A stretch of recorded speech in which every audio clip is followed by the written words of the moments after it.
आखिरकार अमेरिका ने फ़लस्तीन को मान्यता दे ही दी। अमेरिका पे काफ़ी दबाव था क्योंकि इससे पहले पुर्तगाल, कनाडा, ऑस्ट्रेलिया, यूनाइटेड किंगडम ने मान्यता दे दी है। इस मसले पर अमेरिका इजराइल का साथ नहीं दे पाया। इजराइल के राष्ट्रपति नेतन्याहू ने इसका काफ़ी विरोध किया था कि देश फ़लस्तीन को मान्यता न दे। वो कहते रहे कि यदि आप फ़लस्तीन को मान्यता देते हैं तो एक ऐसे संगठन को आप बढ़ावा दे रहे हैं जो हिंसात्मक गतिविधियों में लिप्त रहा है और लिप्त रहेगा। लेकिन ट्रंप ने संयुक्त राष्ट्र संघ की मीटिंग जो चल रही है अमेरिका के न्यूयॉर्क शहर में, उसमें कहा है कि 24 तारीख को उनका नंबर आया, 30 तारीख को ब्राज़ील बोला, 24 तारीख को अमेरिका बोला। तो ट्रंप ने कहा है कि मैं उसको कोट कर रहा हूँ, उन्होंने क्या कहा कि यह इनाम है, यह फ़लस्तीन के लिए एक इनाम है, एक पुरस्कार है कि हमने उसको रिकॉग्नाइज कर दिया है, उसको मान्यता दे दी है। और दूसरा बात उन्होंने कहा था कि फ़लस्तीन द्वारा होस्टेज जो बनाए गए हैं लोग, उनको तुरंत रिलीज करना चाहिए। तीसरी बात उन्होंने कही कि जो यूरोपीय देश हैं उनको एनर्जी रूस से खरीदना बंद करना चाहिए। अब जाकर वो मान रहे हैं कि यूरोप के लोग भी, यूरोपीय देश भी रूस से एनर्जी खरीदते हैं। भारत कहता रहा है कि पहले अमेरिका और यूरोपीय देश रूस से एनर्जी खरीदना बंद करें, तभी हम भी बंद कर सकते हैं। आपको हमको कहने का अधिकार नहीं है। पहले आप खरीदना बंद करिए, फिर हम खरीदना बंद करने पर विचार करेंगे। ट्रंप को मानना ही पड़ा कि यूरोपीय देश भी रूस से एनर्जी खरीदते हैं। और अमेरिका ने ईरान पर इजराइल का साथ दिया। ईरान मसले पर न्यूक्लियर क्रियाकलाप जो है, परमाणु क्रियाकलाप ईरान द्वारा जो की जा रही थी, उस पर अमेरिका ने इजराइल का भरपूर साथ दिया और ईरान के संप्रभुता का भी तहस नहस करके उसके क्षेत्र में बम गिराया। न्यूक्लियर एक्टिविटी को उसने रोका अमेरिका ने। लेकिन फ़लस्तीन को दूसरी ओर उन्होंने मान्यता दी है।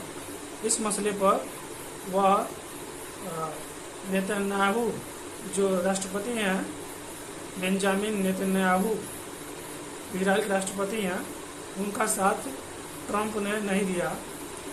वो चाहते थे, इजराइल के राष्ट्रपति चाहते थे कि ट्रंप इस फ़लस्तीन को मान्यता न दें, लेकिन उनको भारी दबाव के कारण देना ही पड़ा। तो संयुक्त राष्ट्र संघ में इस समय मीटिंग चल रही है।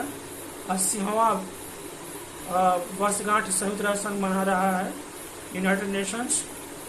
और उसके महासचिव जो हैं, secretary general of United Nation, उन्होंने कहा I want to peace in the world, specially in the United Nation, in the Russia and Ukraine conflict and the Hamas and Israel conflict and Sudan में रूस Ukraine को और Israel फ़लस्तीन को लेकर उन्होंने कहा है कि इन देशों में विशेष रूप से हमको शांति चाहिए। देखिए, संयुक्त राष्ट्र संघ की जो मीटिंग इस समय चल रही है, यूनाइटेड नेशन की मीटिंग इस समय न्यूयॉर्क के शहर में, तो उसमें विभिन्न देश अपने अपने विभिन्न विषयों पर अपना अपना मत रख रहे हैं। सबसे पहले मत रखा 23 तारीख को ब्राज़ील ने, 24 तारीख को अमेरिका बोला, ट्रंप ने बोला। ट्रंप की 3 बातों का उल्लेख हमने कर दिया है। भारत का नंबर 27 तारीख को आने वाला है और भारत की ओर से प्राइम मिनिस्टर मोदी इसमें नहीं जा रहे हैं। भारत की ओर से भारत का रिप्रेजेंट करेंगे फॉरेन मिनिस्टर सुब्रमण्यम जयशंकर। और प्राइम मिनिस्टर मोदी के न जाने के कारण आप सब जानते हैं कि ट्रंप का जो टैरिफ है उन्होंने भारत पर 50% टैरिफ लगाया है, जिससे भारत अमेरिका से काफ़ी नाराज़ है। इसलिए प्राइम मिनिस्टर मोदी अमेरिका नहीं जा रहे हैं और उनकी जगह फॉरेन मिनिस्टर भारत को रिप्रेजेंट कर रहे हैं। तो भारत भी वर्ल्ड में पीस चाहता है और ट्रेड बैरियर को ख़त्म करना चाहता है। फॉरेन मिनिस्टर इन्हीं 2 टॉपिक पर बोलेंगे और टेररिस्ट हिंसा वाले एक टॉपिक रहेगा, दूसरा trade. Terrorist and trade Bharat का 2 टॉपिक रहेगा, बोलेंगे इस पर। टेररिस्ट विश्व में कहीं हो, चाहे भारत के पड़ोसी में हो चाहे विश्व में कहीं हो, उनको समाप्त करना और ट्रेड को बिना बाधा के आवाजाही वस्तुओं को हो, इस बारे में हमारे फॉरेन मिनिस्टर बोलेंगे। भारत का मुख्य टॉपिक रहेगा। तो ये क्योंकि अब व्यापार बहुत ज़रूरी है, व्यापार अवरोध के कारण जीएसटी में हमने संशोधन किया। हमारी जो वस्तुएं हैं और अमेरिका नहीं जा रही हैं, इसलिए हम इसको भारत में ही खपा रहे हैं। तो अब हमने वस्तुएं सस्ती कर दी, टैक्स को कम कर दिया है, तो वस्तुओं का मूल्य सस्ती हो गया है। अब वस्तुएं जो रोजमर्रा की चीज़ें हैं भारतीय लोगों के दैनिक जीवन में, वो घट गई हैं, उनका मूल्य घट गया है। तो यहाँ पे लोग खरीदारी अधिक करेंगे भारतीय बाजार में।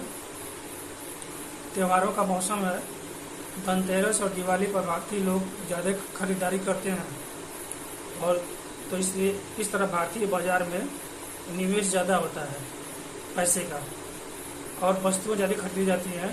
तो भारत सरकार ने टैक्स को कम कर दिया है, जिससे अधिक मात्रा में लोग उत्साहित होकर वस्तुएं खरीदेंगे और जो वस्तुएं अमेरिका नहीं बेच पाए हैं हम, वो भारत में ही उनका खपत हो जाएगा। तो जीएसटी 22 सितंबर से लागू हो गया है, नवरात्रि के पहले दिन। और हमारा उद्देश्य यही है कि बस हमारा जो निर्यात रुका हुआ है तो भारत में खपत हो जाए, भारतीय इकोनॉमी को बूस्ट मिले, एक प्रोत्साहन मिले। भारतीय इकोनॉमी ट्रेड पर आधारित नहीं है। ट्रम्प के टैरिफ के कारण जापान की जो इकोनॉमी है वो ट्रेड पर आधारित है, तो उसमें बहुत ज़्यादा घाटा गया जापान को। तो हाल ही में जापान ने नेगोशिएशन किया है अमेरिका से और अपने टैरिफ को कम करवा लिया है। भारत की बातचीत चल रही है अमेरिका से, लेकिन अभी नेगोशिएशन इस साल संभव नहीं हो पाएगा। इसलिए भारत ने अपनी वस्तुओं को अपने ही बाजार में खपाने के लिए यह टैक्स कम कर दिया है।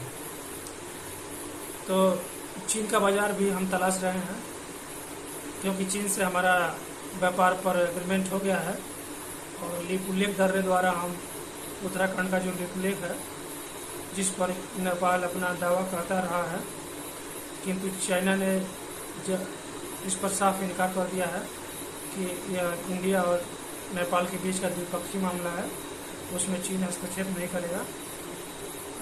शंघाई कोऑपरेशन की मीटिंग हुई है चीन के तियानजिन में, तो वहाँ पर नेपाल के प्रधानमंत्री केपी शर्मा ओली, तत्कालीन प्रधानमंत्री, और तो उन्होंने रिजाइन दे दिया है जेन-जेड क्रांति के कारण।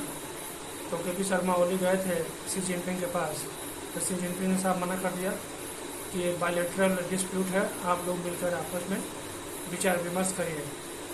तो ये लीप उल्लेख दर्रा उत्तराखंड में स्थित है और पुराना ट्रेड रूट है भारत और चाइना के बीच। इसी रूट से भारत और चाइना व्यापार करेंगे। तो भारत का एक बहुत बड़ा बाजार है और चीन का बहुत बड़ा बाजार है। बाजार का आकार पॉपुलेशन पर निर्भर करता है।